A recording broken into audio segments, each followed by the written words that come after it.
everyone! I know that everyone hates when I blabber, so I'm just gonna not blabber and jump right into this. Today I will be reviewing this little baby right here. This is a first impression. This is the first time that I did play with the palette, so I'm just kind of going to do what I do with most of my first impressions. I'm gonna just jump in, play around with it on my eyes, go that way, and at the end kind of sum up all my thoughts, whether it's negative or positive. So if you want to see how I feel about this beauty right here, then go ahead and keep watching. Okay, so hey, super up close today. So we're going to be playing with the Prism palette today. Woo! So the inside looks like this, and I'm honestly really hoping that this is not as big of a disappointment as the Subculture palette. There are 7 mattes and 1, 2, 3, 4, 5, 6, 7 glitter shades. 7 mattes and 7 glitters. They probably have different names for them. Like some could be called toppers, some are be called glitters, some are going to be called prismatic metallics. This is the first time I'm looking at it, so I kind of want to like see what I could do with this, and I low-key have to make this not a super crazy look because I actually have plans later today and I doubt I'm gonna have time to redo my makeup. So I want to make this dramatic but not dramatic, kind of use a lot of colors but not use a lot of colors. Know what I'm saying? Okay, so I guess first things first, I'm gonna take a blender brush. I'm gonna take Unity, which is this color right here, tap it off and just set my eyes. Put a little bit of powder on them, but this just should give it like a nice base. I'm going to take the same blending brush and I'm going to dip into, Lure or Eden. Do I want to go with warm or neutral? Oh, are we kidding? I'm going to go with warm. So I'm going to go in with the color Eden, which is this color right here. And I'm going to pop this in my crease. Off the bat, there is nearly nowhere close to the same kickback as Subculture had. So these are definitely, you know, pressed a lot better than the Subculture palette, which gives me high hopes. And it's even less than Modern Renaissance, which is kind of interesting because I don't mind how much Modern Renaissance kicks back because I've had that palette for forever and I use it all the time and I'm still not out of the colors with the kickback that it has. But Subculture was just like crazy for me. Okay, so next I'm going to take the color Saturn.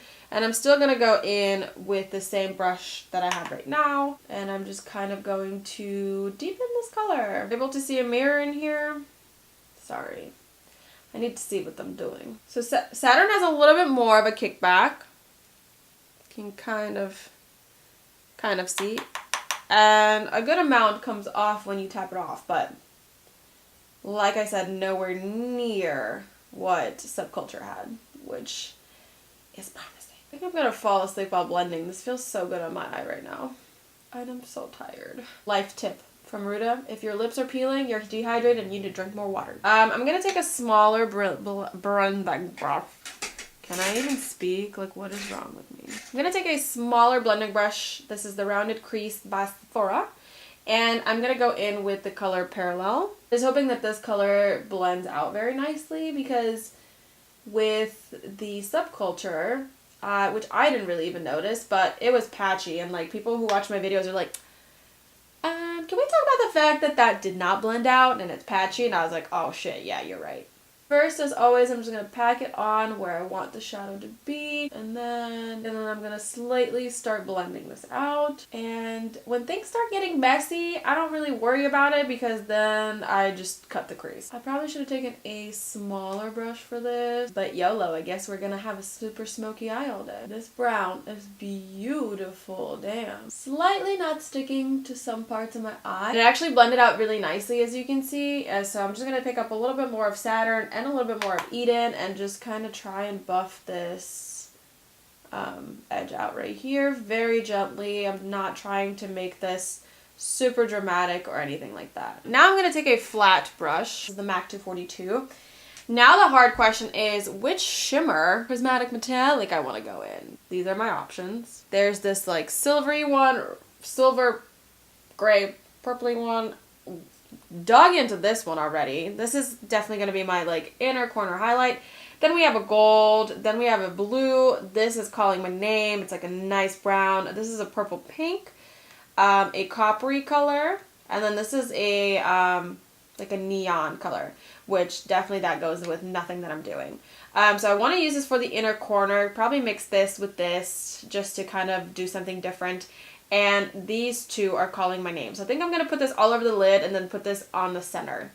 So without any Fix Plus or anything like that, I'm going to try and dip into Sphinx, which is this nice brown right here. And it did pick up some on my brush.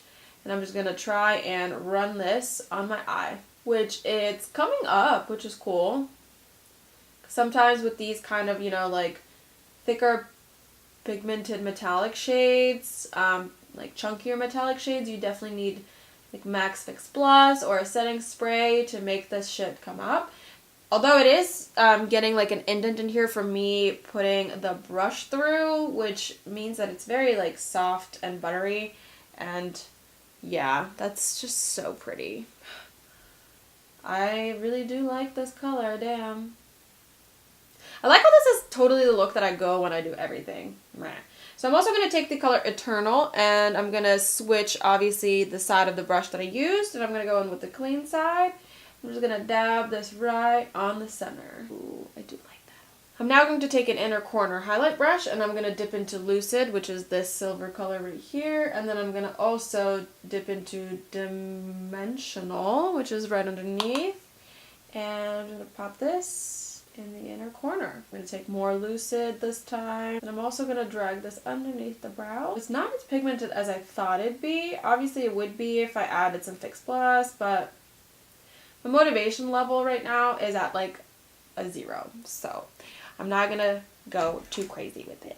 I also really do want to try out the black, which is called Obsidian. It looks very, very black, and then this is how it dragged on my hand.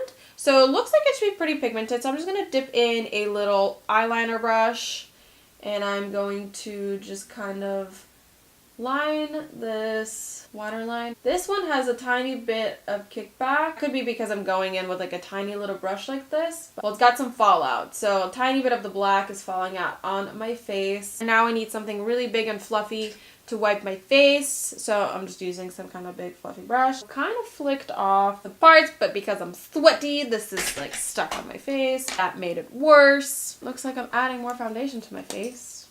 Oh, cool, just touched my lip. Literally just touched my lip with that black finger, which was not very cool. And now I obviously need to set my face. I'm gonna do my other eye, kind of do my mascara, finish up my face, and then I will be back to kind of do a recap on how I feel about the whole shadow and the whole palette as a whole. So hold tight. Okay, now we get to finish the underneath of the eyes. So I'm gonna take a flat definer brush, and I'm gonna dip into the color Parallel, which is that warm brown that we used.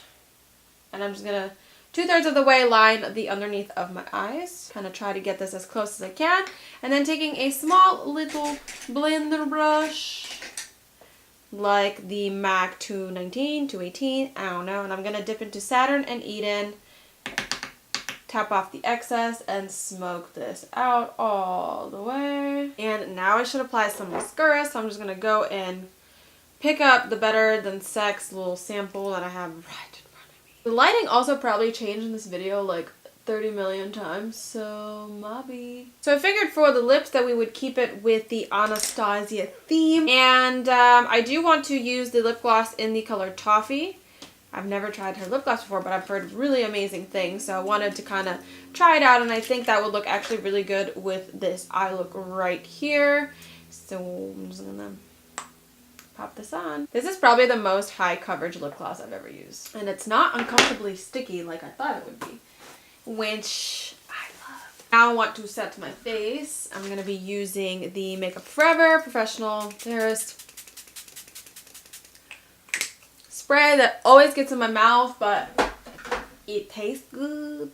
This is the only thing that drives me nuts about lip gloss is everything gets stuck in it. Like, are we serious? Final thoughts. This packaging is stunning and it's beautiful. It feels good. Because it's black, it's not gonna get as dirty as fast. The product itself is honestly so much better than I expected it to be. I kind of have a bad taste about ABH shadows. Obviously not single shadows, just palette wise ever since Subculture came out, which was pretty recently. And I thought, man, if they're changing their formula to this, I think I'm going to stop buying. But I kind of wanted to give them a second chance and kind of see, maybe that was kind of like a slip up and that's not going to happen again. And that is exactly what happened. This is very true to Anastasia formula. There is a little bit of kickback, but that makes blending a little bit easier and you're not struggling as much, but it's nowhere near what Subculture was. This has even less kickback than the Modern Renaissance palette. The colors are amazing. I literally can't wait to like mess around with Throne. Overall, they are very pigmented, very beautiful, very easily blendable. Price-wise, it's at $42, which is very true to Anastasia palette pricing, so that's fine. This is sold at Anastasia. Online, it's sold at Sephora, it's sold at Ulta. It is now in stores. Overall, I am so happy that I bought this palette. This is going to be something that I reach for all the time. So it is sold out in stores, but it is available online at all the retailers that are selling it. It's not sold out there yet. Yeah, overall, I'm really happy with it and I do recommend it. So if you've been thinking about it, go ahead and pick it up. And yeah, so thank you for watching and I'll see you in the next one. Bye.